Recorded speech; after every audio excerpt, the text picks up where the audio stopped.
Sitten saa ottaa, olkaa hyvä. Ei maksa mitään. Ei maksa mitään, saa ottaa. Oli oikein hyvä tiistai-iltaa ja tänään vietetään valtakunnallista vapaaehtoistyön päivää ja sitä varten täällä kävelykadulla tässä Kiimarin kulmalla niin meilläkin on täällä tämmöinen nopeasti organisoitu flash mob-tapahtuma menossa, jota Pohjois-Karjalan järjestöasiain neuvottelukunta Jane on organisoinut. Vapaaehtoistyön päivää täällä vietetään Kiimarin kulmalla. Tapahtumassa kello 16.30 vapaaehtoistyön julistus, joka luovutetaan Joensuun kaupunginhallituksen edustajille ja sen jälkeen muodostetaan sitten iso käsikädessä ketju tai piiri tänne kävelykadulle.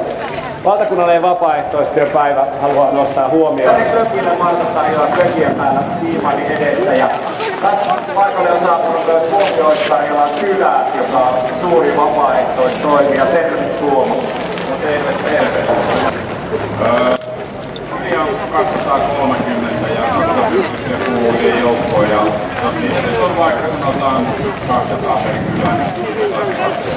Hyvä on. Eli puhutaan tuhansista, jopa 10 000 kyläaktiiveista Pohjois-Karjalassa. Mikä sinun mielestä tässä vapaaehtoistyössä on hienoista tuollainen?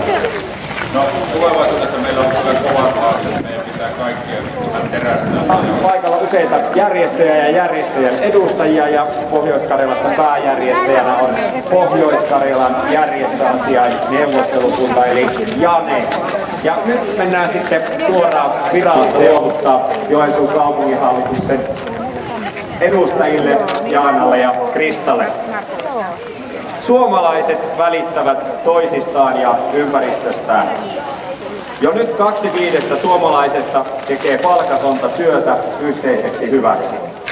Tänään on vapaaehtoisten päivä, joka tekee kunniaa suurelle suomalaiselle vapaaehtoisuudelle. Vapaaehtoistoiminnalla torjutaan yksinäisyyttä, luodaan luottamusta, hyvinvointia ja yhdessä tekemisen mahdollisuuksia. Sairaaloissa, hoivalaitoksissa, kodeissa, urheilukentillä, yhteisötaloilla, toreilla, metsissä, kouluissa ja nyt tänään täällä Joensuun kävelykadulla. Hyvät kaupunkilaiset ja maaseudun asukkaat, tervetuloa mukaan vapaaehtoistoimintaan tuomaan iloa itselle ja kanssaihmisille. Hyvät päättäjät, pidättehän huolta siitä, että vapaaehtoistoiminnalle riittää sekä tukea että kannustusta. Joensuussa 4. päivä joulukuuta 2012 Pohjois-Karjalan järjestöasiain neuvottelukunta Jane. Ja nyt seuraa juhlallinen luovutus. No niin, hyvät järjestöihmiset, meillä oli juuri Janen kokous, tänne tultiin ja todettiin siinä muun ohessa, että edelleen on hyvin paljon parantamisen varaa kuntien suhtautumisessa järjestöihin. Mutta yhtä lailla todettiin, että on parantamisen varaa myöskin järjestöjen tiedottamisessa ja itsensä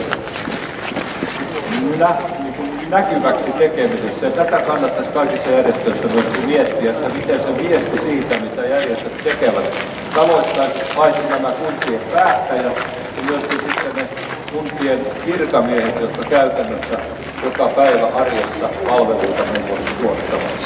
Näillä saatesanoilla me luovutamme nyt tämän äsken kuullut viestin Joensuun kaupunginhallituksen edustajille ja toivomme, että se ja varmasti meneekin eteenpäin ja johtaa nyt Joensuun kaupungin osalta konkreettisiin toimiin. Kiitoksia.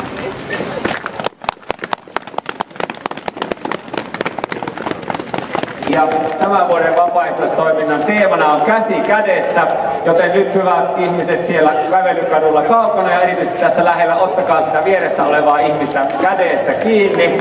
Muodostetaan tämmöisiä isoja kädestä käteen ketjuja ja voitte liittyä sitten aina mihinkä tahansa kohtaan sitä ketjua. Ja Janne Haitarinsa kanssa tulee tänne kohta ja kajautetaan pohjoiskarjalaisittain sopivasti karjalaisten laulusta ensimmäinen ja viimeinen säe. Panotaanpa sitä autotietä kuitenkin siinä, että ei jäädä sitten alle. Janne, tule tänne päin, kun olet valmis. Ja ottakaa sieltä vaan kädestä käteen kiinni ja ne, jotka olette paikalla ohikulkemassa, niin liittykää hetkeksi meidän kanssa tänne käsikädessä vapaaehtoistyön ketjuun.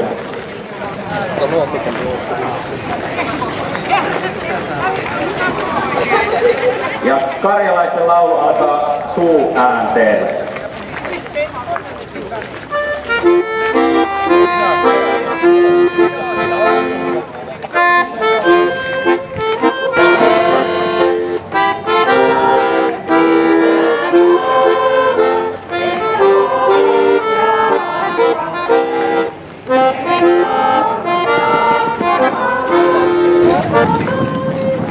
Noin 2 säkeistöä suunniteltiin.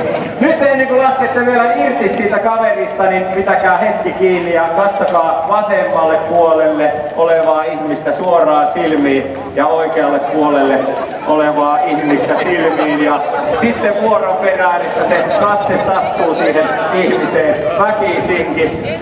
Tähän meille kokoontuu aika paljon ihmisiä, joista suurin osa toimii jo vapaaehtoisena.